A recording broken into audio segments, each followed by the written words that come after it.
So, hello. It is a beautiful view, actually. I've just been in the audience the whole time as well, so now I see this, and it's really nice to look. And yes, it's about sustainable design. We will talk about nature stuff and the ecological side of it, but we will also talk about like all people side of sustainability. And as you're already really trained in it for the last 1.5 days, please raise your hands if you've heard of sustainable design before in any kind of context. That's a lot, yay! Because when I started in 2018 with this topic, there was maybe one person, maybe not. Most of the times it was a lot less people, and now in the last 1 or 2 years, finally we get to talk more about it. And so just so you know who you're talking with, I'm Sandy, and I really love plants as well. We were talking about gardening already this morning, and some people might argue that I even like plants too much and have too many at home, but I mean, what's too many? Really, a UX designer and researcher, so this talk is going to cover a couple of different ideas, but it's not going to be as much codey as we've seen in the beginning of today. And I'm also a yoga and sound meditation trainer, so you will maybe find little hints here and there within these next minutes of that. So if you want to talk about any of these things with me, go for it. I'm happy to discuss these things. We as designers, we are incredibly powerful. And I know when sitting in our offices or at home in our home office, it often doesn't feel like it. It feels like we have these plenty of discussions and get nowhere with certain things. But we are actually really powerful with whatever we're doing and putting in our applications, websites, and all kinds of digital products. Every year, we create even bigger and more data-intensive digital products, even though the web has a huge digital energy footprint via data servers, all the telecommunication networks that you have, all the devices that have been used and are about to be used. Every single year we create new ones. And just the sheer amount of resources that get into the production of it all, into the maintenance of it all, the electricity, cooling water, all of that is needed. We don't see it, but everyone's like, yeah, we just step away from print and digital, everything is sustainable now. But it's not really true. We might also contribute to unsustainable behavior and overconsumption. And I bet a lot of us have actually done that on purpose or also not on purpose by using decisive patterns, knowing how to sell really well, because I know there is many talented people in this room right now, and also promoting huge amounts of these kinds of unsustainable products that we want to push constantly every day in and out. We also secretly support a stressed society and mental health issues. We had some talks around that already in the past 1.5 days, and really everything around us is constantly competing for our attention.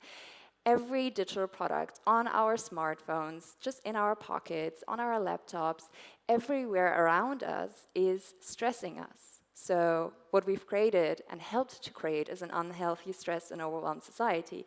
And some might think, well, there's politics, there's global crises, and all of these things. That's true. But there is also us in this digital age of information that push information, digital products, attention, and videos and images and all these kinds of things onto our users, KPIs like attention span and how long our users have been in our apps are incremental nowadays. So yes, we help to do that. And we also often disregard digital inclusivity. We also had a couple of talks around that, like the inaccessibility to people like with disabilities, also the temporary and the situational ones that are often forgotten when we talk about disabilities. It's not just about permanent impairments, but also about all the other things. And we also consider, when we're sitting in our office, we consider the healthy, happy people sitting in front of our devices being in the perfect mental health state and perfect physical health state.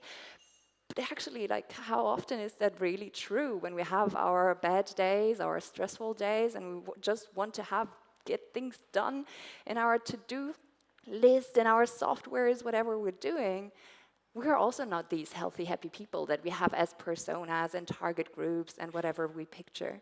Plus, we also disregard a lot of other parts of inclusive design when it comes to the internet connectivity, to literacy, gender, heritage, age, ethnicity, socioeconomic status, skin color, body types, the cultures people are coming from. Like, there's so many things we just don't have a look at. We also only focus on our main target users, but not on anything around that. We have passive users, we have non-users, we have the society, or also nature in general that is around us. And it might feel like woo-woo and hippie, but we will get to that. By failing to consider the interconnectedness of that all, we just don't see it. And we have this responsibility to actually see these kinds of things. It seems like a lot to do, but actually we can create better digital spaces for everyone without having all of the dark patterns and so on. So this seems like we're really evil. And I have to say, yes, we are, pretty much. Some of us a little bit more when using actual dark patterns if we want to use them, some a little less and not that conscious. But we have to use our power wisely for really everyone, for the ones we work with, for the users we do our digital products for, that we actually often forget that we're doing it for them, not for the business or management, as well as the society we live in, and also for the nature around us. All of these things actually matter. So now that was very devastating, I would say, the first slides. I killed the vibe, I guess. But that is some truth to sustainable design. I know that is quite hard, and it's not the funny thing to talk about. So I want to take a little deep breath in with you. So all together, 3 times. Take a deep breath in through your nose and out through your mouth. 2 times more. Deep breath in and out. And another one. In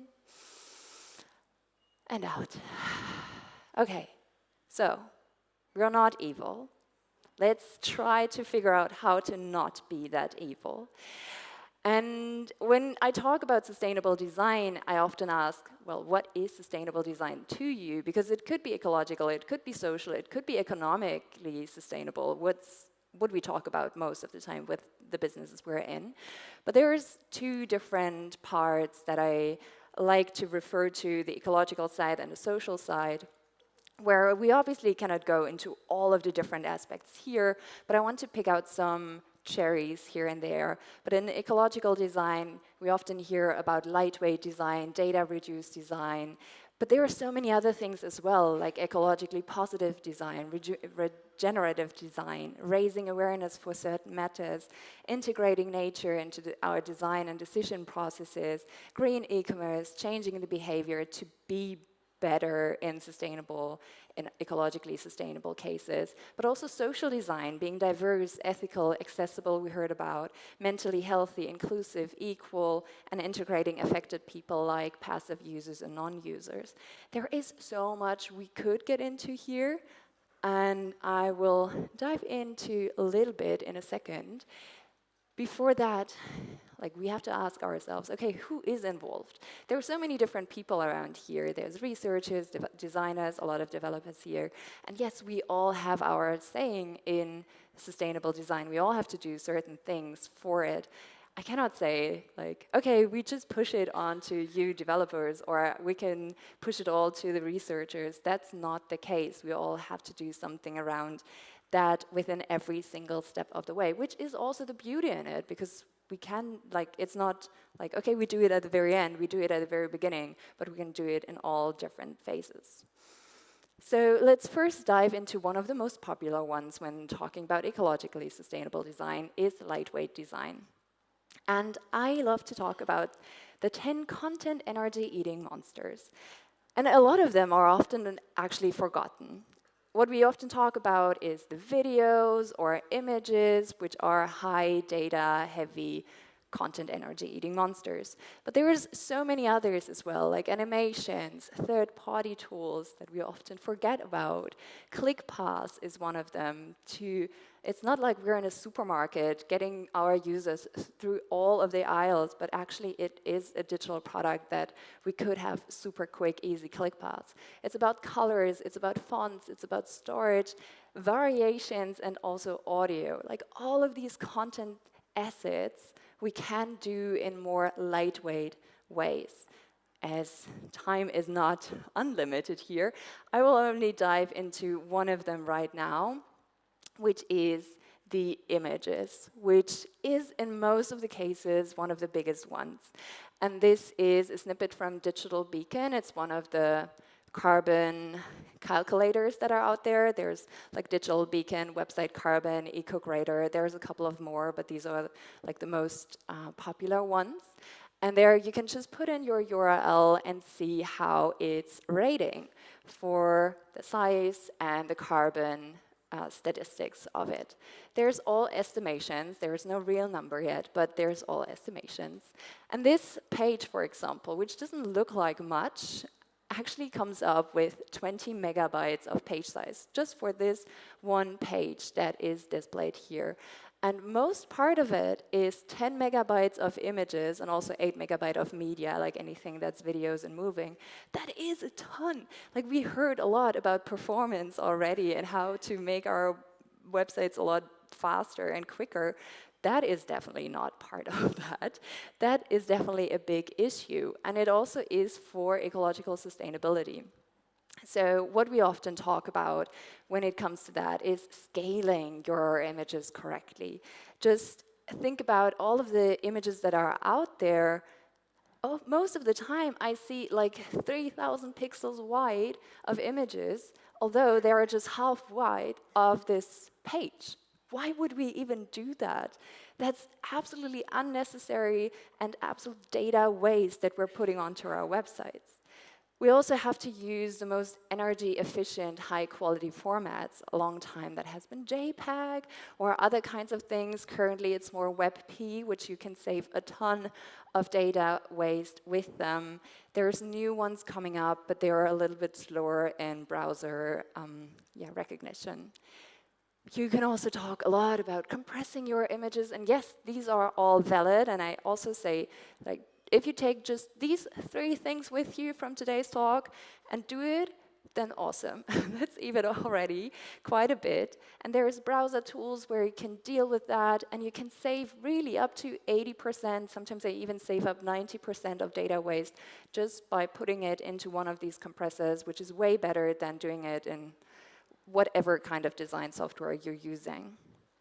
But as we also heard with Ryan's talk yesterday, we do not just need a diet, we need a lifestyle change. So all of these things, yes, we can do them. But there are so many things as designers we can do differently of thinking about, okay, how are our websites even structured? So for example, there is websites that absolutely use no images or any kinds of illustrations. It's just text and a little bit of color and things like that. That is actually possible. Because we often think like, okay, we have to have like 5 images and this person with her view onto the headline and that's perfect. You ask like, no, it can be different and it still works. Like you really have to look into the use case you're dealing with.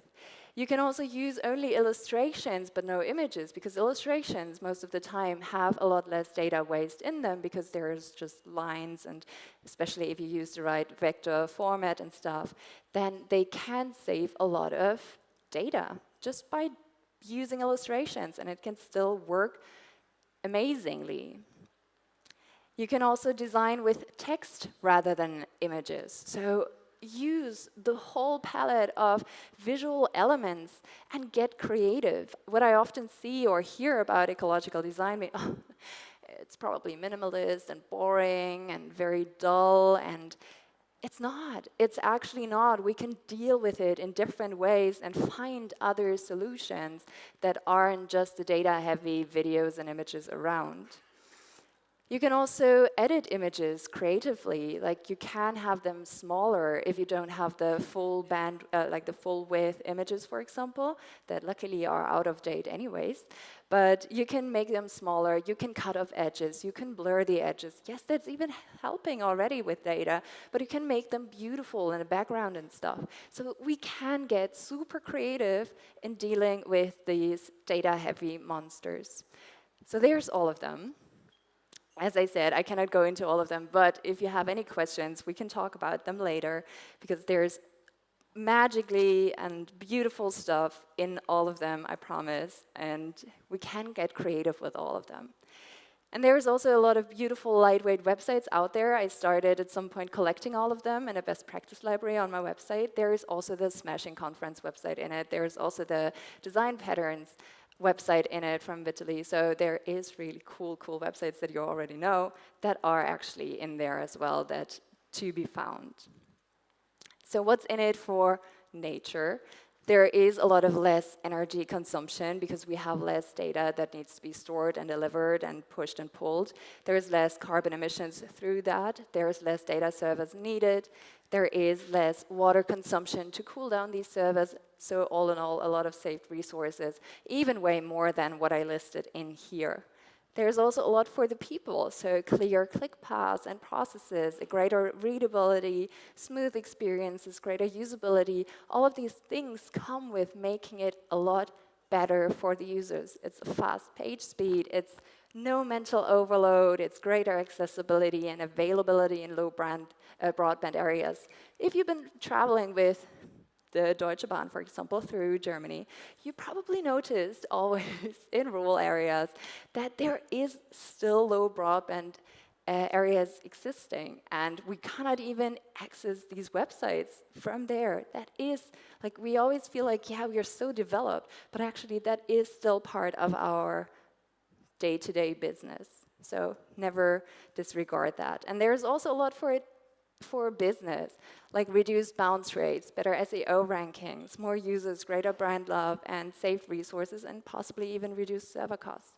I even had that just last week in a project where we could really dial down the server costs for it, and that is a great KPI to talk about when it comes to lightweight design. Let's dive into two other components for the ecological side of it. So, combating unsustainable behavior and overconsumption. It's one thing that is often forgotten, actually, but very, very important. I see 4 main buckets in here when it comes to sustainable product choices, reduced returns, sustainable checkouts and delivery, and sustainability communication. What we need to do in all kinds of different digital products, but especially in e-commerce solutions that we have. That could be, for example, nudging sustainable behavior by communicating the positive outcomes of a switch to a more sustainable alternative. That could be very simple things like you eliminated 6 plastic bottles with each, like that's 4 shampoo bars, for example, that aren't packaged. And also telling the people like how much has been saved already by the users who have chosen this kind of way to deal with. You can also offer, highlight, and incentivize green shipping. Like, it's available in really pretty much every country now that you can deal with it, and especially if you use it as a default option. People don't even have to think about it. Have it as a free version instead of the more complex, less sustainable variant. You can also sort your products on sustainability criteria like grades. For example, here, the Green Choice online shop does that with even up to 100% of a sustainability grade. And you can have different criteria for whatever suits best the online shop you're dealing with. You can integrate filter options for sustainability criteria. This is, for example, the Avocado Store. It's a German one. And you have thousands of different filters, like luckily not thousands, that would be too much, but a lot of different filters for people to actually get into, okay, what is my value? What is really important for me? Because not everyone has the same values and is interested in the same kind of filters. So offer some solutions for different kinds of people. Also highlighting sustainable products That could be with icons, it could be with highlighting, it could be with pushing them to the top of your e-commerce stores. It's really in the nitty-gritty of what you can do, but think about, okay, if you have alternatives in your e-commerce solution, or you could bring them in, then use these kinds of things that we often do in other variants. Also, you might be familiar with PayPal's solution to also donate something. You can do that in pretty much every checkout that you have, and have an option to donate to one certain NGO that you really like, or having an option of different ones, or rounding up the sum that has been giving. If it's like a checkout of €19.90, then just do it as €20 and donate the rest, like a bunch, like just a little bit, to the NGOs you're really keen on. Also, reducing returns is a great KPI for businesses. That's what everyone wants to do, and it's one of the things that definitely, you don't even need to talk about sustainable design, you just say, well, we all want to reduce returns. So put something in like selection support, size finders, real life images, so really people get to know the product before they actually order it. This is different to lightweight design. In lightweight design, we say, well, skip all the big features, skip all the big images, skip all the big videos. But here I actually say, put them in. Put them in when it helps to see that other carbon emissions, energy emissions, waste is reduced. So really picking here and there what you need for what scenario. Also include an end-of-life description with the products that you're actually selling, saying, okay, what can you actually do with it when your product is empty? Can you actually bring it back to the company and they do the things when it's certain materials that they can actually do stuff with? Here in this e-commerce section, there is a lot in it for nature, definitely less unsustainable behavior, which we really, really need a lot more of, less overconsumption, and we've all been tricked into overconsumption. We've done it many, many times before, I'm pretty sure. Also a lot of saved resources, recycling, rethinking, reselling, and positive behavior change. So there is really a lot for it, but also a lot for the people, like easy ways to consume sustainably, because some people just don't know how to do it. And even I, with a lot of knowledge around that stuff now, I feel like, okay, but where do I find the things? And what is really the difference? Also positive education without saying, oh, no, no, no, you cannot do that. You're a bad person if you're doing that. But saying, hey, this is a great solution for your problem, this and there. Also smoother experiences, smaller carbon footprints, less trash, and greater product experiences are actually in it. So why not? Also, there's a lot in it for business, like greater brand love, catering for sustainably conscious consumers, and there's more and more people like that out there. So there is a possibility for more users to come in with the solutions that you've taken. Also saved resources, especially when it comes to shipping and returns. And this is definitely a thing that every management will listen to. So all of these things are incredibly important for us to have a look into. And I know it seems like a lot when starting out. It seems like, okay, how could I deal with all of these different things? I want to go into the social design for a couple of minutes here as well, because we touched upon it already, combating a stressed society and mental health issues. Luckily, there's more and more talks, as we saw at this conference as well, already around this topic, because it is important to include everyone in all situations. What I usually like in buckets is like enabling a healthy digital usage, which we often don't have when it comes to social media, for example, ensuring a calming environment, communicating in a healthy way, and promoting well-being. Those are different buckets we can have a look deeper into.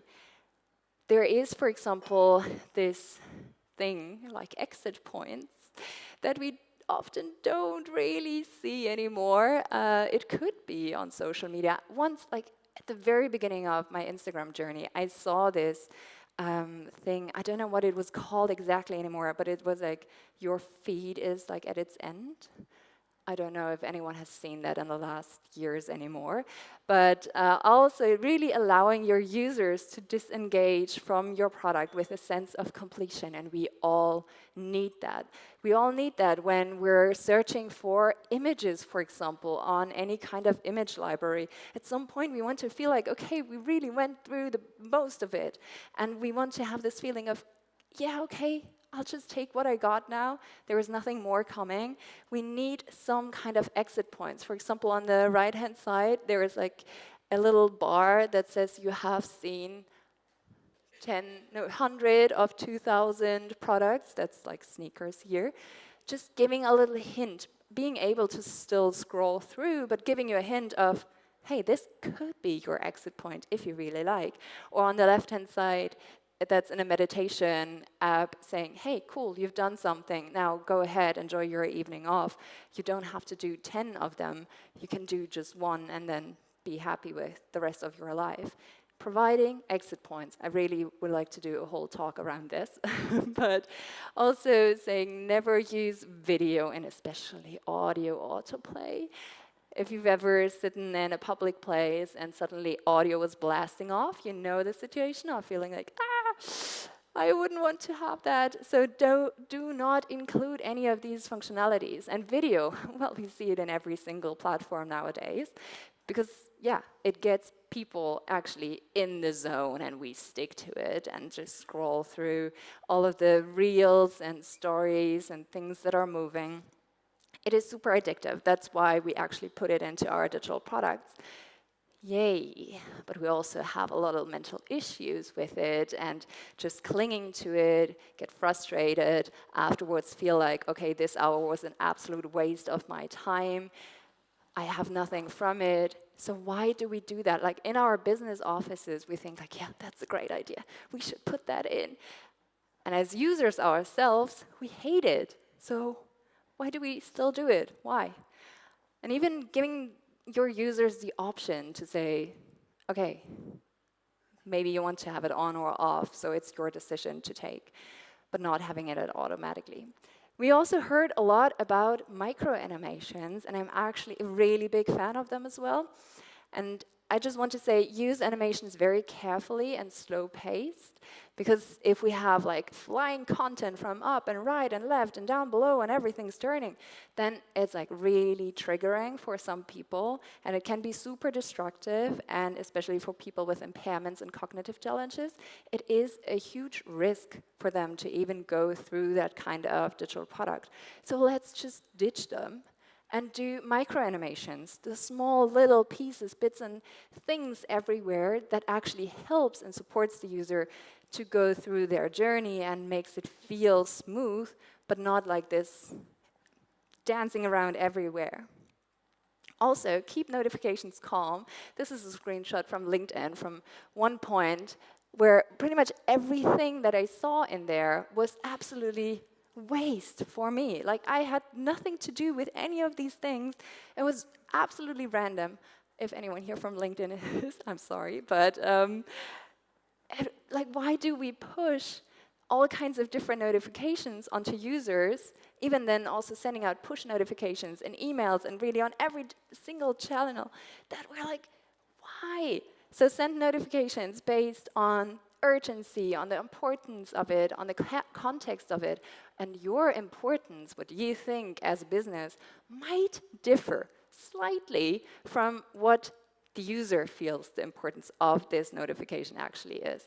So deal with the different aspects of them, not just saying, yeah, we just shipped that, like 10 new notifications for everyone, but really think about the consequences for the users as well, to have a stressful day, to just wanting to look into your network and then seeing 10 notifications, but they're all a waste of time. And I bet you all had that situation before. And also integrating only helpful and true scarcity. Don't use fake limitations, claiming products to be a once-in-a-lifetime thing. Buy now or it's never going to come back. Like, it pressures people a lot into buying things, but not just for this product that we're buying in that moment, but there is so much pressure we get, even physically, from that moment that when we have that 10 times a day, we bring that into our daily life and then struggle with the rest of our day, just because this one product wanted us really badly to say, yeah, okay, I'm gonna buy this. So there's a lot for nature in it, like less energy consumption, the reduced carbon emissions again, saved resources and positive behavior change. But there is also a lot in it, obviously, for the people, like healthy digital usage, a calm and a happy mind, happy users that we want to have, smooth experiences, greater usability, better focus and sleep. It's one of the things that most people are actually lacking, and I bet a lot of you here as well. There is a lot of mental overload, so we have to reduce it as designers. Greater accessibility and also a de-stressed society, because the society is going mad and we have to stop it. Okay, this is the last time you're going to see this slide, I'm promising. But just to really capture, there is many things we can go into, and you don't have to do it all at the very beginning. I'm just offering you a bunch of flowers, and you can pick the ones that you like most to start with. Maybe you've even, like a lot of you, heard about sustainable design before, so maybe you've actually started doing some of the things, maybe all of the things. I'd be really excited to hear about it. Just some final things here. Research. I'm a researcher, so I'm advocating for research, obviously, but it can really eliminate a lot of the gaps, build up empathy, increase the project's sustainability just by doing it. Because often we go through the whole design phase, implementation, we ship it. Like if it's a short, minimal thing, then yes, we can do so. But if it's a big thing that takes like months and years to actually build, then we ship it, and then we start researching and testing, and no one likes it, well then all of that is just trash. So start from the very beginning, implement as much user research, field work, usability testings, empathy building as you can. There's, like, you probably know all the different aspects we can bring in here and methods and toolkits. So do them, use them, because this is already increasing the sustainability of the products. We also have always an impact on other people. We touched upon that already. So caring for passive users and non-users, whether that is parents, whether that is people on the streets, whether that is neighbors, friends, co-workers, traffic participants, especially when it comes to e-commerce. We all also suffer from it because there is a lot more traffic through the whole e-commerce and shipping these to the individual households. Have a look at the impact your project has on really all passive users, non-users, and how to prevent these negative impacts. What can you actually do differently? What solutions are there to also have a look onto these other people and not being stressful again for everyone else, not just the main target user we always look into. And we also have an impact on all people in all situations and all stages of their day, of their life. So care for inclusivity, diversity, health and mental health, as well as temporary, situational and permanent disabilities. Especially, I always wonder why no one talks that much about temporary and situational disabilities, because we all can relate to it and we should talk about it more. Because we all have that at least once a day, to have something in our hands and not being able to type something into our phones. We have that every single day. And also have a look at the impact your project has on users that aren't represented in any kind of content that you're shipping on your digital product, that might not be able to access that product, that get triggered by the product, or even get harmed by it. Like, I hope no one does that, but there is still a lot of cases for even harming people with the content we're putting out there. And we're also always confronted with a new generation of eco and socially conscious consumers, so deal with them, get them, bring them what they want to have. So there are going to be more and more about them, and be transparent and share what journey you're on. It's one of the tricky things, being transparent, I know, but it's really helpful. And we also always have an impact on nature. So let's act like it. Like there is, like everything around us is actually something natural. We just in our business office don't see that anymore. And how we think it goes is like a straight line up, but in sustainable design, it's not different to the regular things that we do. Obviously, it always goes up and down and up and down. So I'm not promising you anything like, okay, this is the magic ingredient, you just bring that forward to your business managers and then everything's gonna be fine. No, like, we have to be honest still. So for example, just 2 different projects that I want to talk about really quickly. Petrichor, for example, was one project where luckily like these are like ecologically sustainable hosting providers, and their main priorities were like lightweight design, accessible design, and really communicating the ecological sustainability of their hosting provider services. So that was an easy project, seems like at the beginning, but still, like really putting in the lightweight design can be tricky when it comes to working with people who have not that much knowledge in it in every different department that you're working with, which was actually a little bit trickier for this one. For example, it's an e-commerce shop, and the owner, like there is a different priority. The owner was really into accessible design because she had one experience where she was like, okay, my online shop has to be more accessible as much as possible, also a little bit lightweight, and also a little bit like greener e-commerce and all these things, and donating to NGOs and stuff like that. But the rest of the team was really, really not knowledgeable in this kind of way.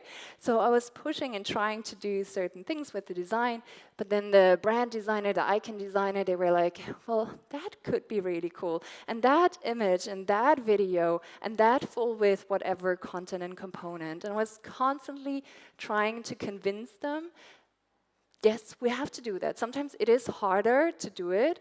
And after I actually sent out the design and they developed the whole thing, it was perfect rating and digital beacon, calculator and stuff. And then they put in a chatbot, and they also put in an accessibility plugin on top of that. So it really destroyed it. Happens. Still trying to get them in and out of that. And just one more, an online pharmacy where it really struck me most. It's about health. And no one really thought about people being sick when they come onto their website. Obviously, not everyone is sick when shopping at an online pharmacy, but most people were. So I was like, okay, why don't we think about it? For example, in user journey mapping, so I cannot show you the actual footage of that page, but for example, in user journey mapping, you all know that probably, and thinking about, okay, what is the situation the person is in, for example, being sick or having a stressful day or just had a car crash and need a tow truck, or also the ecological sustainability of every single step that you can take along this journey. So just use this kind of method. You can also find one on Miro or Figma, like a template where you can dive deeper into some examples. But also, one thing that we can take from the methods we use, for example, personas, pros and cons, obviously, but there's, for example, non-human personas. We can actually use that for natural ecosystems that we like to affect positively, or try to reduce the negative impact we have on it, and actually do that for natural things. It is really, really easily possible, and also see then what's the impact, what's the negative, positive impact we can have on it.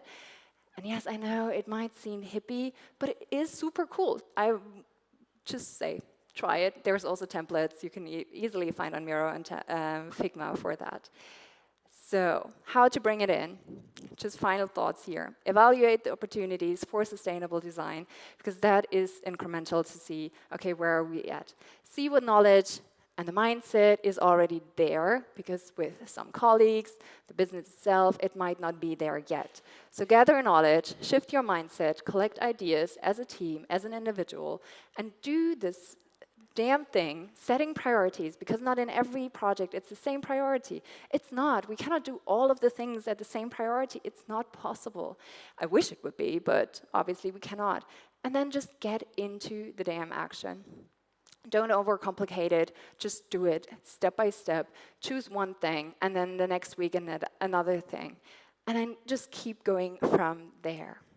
So use your incredible talent for the positive, sustainable change, because we are actually all in this together. Like every one of us has to do something. And if we all do something, that's going to be awesome. If you want any kind of free resources, there's a lot on my page as well where you can dive deeper into it. So you don't have to pay anything or just try all of these things out. And then thank you for your time. Thank you so much, Tandy. Would you join me for a couple of questions? I think. Still some balloons. Oh, we have so many questions in here. It's incredible. Oh. I think in general, when you were speaking about waste, I think in general, so when you think about accessibility and performance, I think in many ways this is where it kind of ties in with sustainability, because sustainability means, in its essence, at least to me, just less waste, right? And also making things more accessible, more inclusive. And I think there was a lot of questions that came up, and I kind of wanted to briefly mention that because it's also something that relates to the project that I'm working on. There was a notion of how do we reduce the footprint in massive platforms like Netflix and so on and so forth, which heavily rely on video streaming. So just to give a bit of context, and it's not a question, but I just wanted to address that, because we noticed, to give you a bit of context, I've been working now for a while with the European Parliament. One of the things with the European Parliament is this massive effort around plenary, live streams all over. And of course, by default, you see autoplay, this is pretty much what you were mentioning, and all of that in the past. But many people who are watching, and that might not be the case on Netflix, of course, but it might be very much the case in your environment.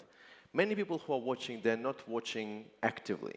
They're watching while doing something else, maybe. This could be very, very common. But there is no single video player that we found that has an option to turn on audio only. There is no single player I could find. This is just not needed to stream everything in 4K or even 2K or even Full HD if nobody is watching. So even there, like with Netflix, it might not be the case, but it might still be that somebody is just watching some shows and doesn't really pay attention. It's kind of in the background.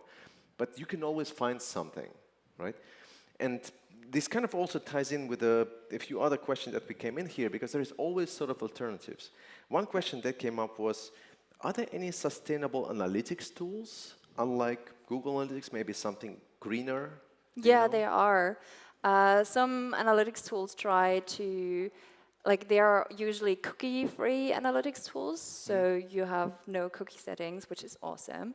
And they also try to put in carbon and energy emissions in there, for example. That's with Cabin or Statsy, but I don't know if they once had a comment that they might end the service.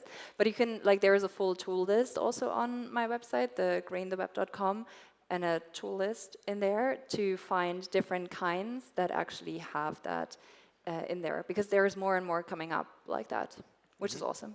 Yeah, you also showed a couple of tools which were kind of highlighting the impact of waste, basically, in terms of sustainability. I think that in many ways, well, I guess the question that I have is there a way to say, okay, this is the number, like a KPI, sustainability KPI that we could report to senior management?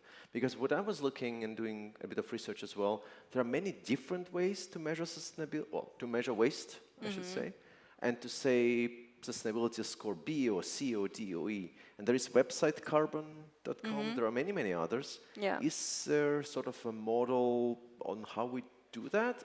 Or are we just exploring at this point? They are getting together currently, at least Website Carbon, Digital Beacon, and EcoGrader. They are sitting together and finding a common ground and a rating system that actually displays on all three of them. They now have this rating system for a couple of months now, still have their individual things here and there of displaying it differently or putting something different in there, because obviously, once you load a page, that's just the initial thing, but when you actually interact with the page, there's other things that come along with even accordions coming up and down, or additional components and things coming in. So they all have a different view into how to put that into their estimations. And especially when we get these estimations or these APIs into the analytics tools, we get way better knowledge around it, because they can also say, okay, where were these users coming from? When did they actually access our data? Because it depends on the energy grid as well at that time of that user with that device.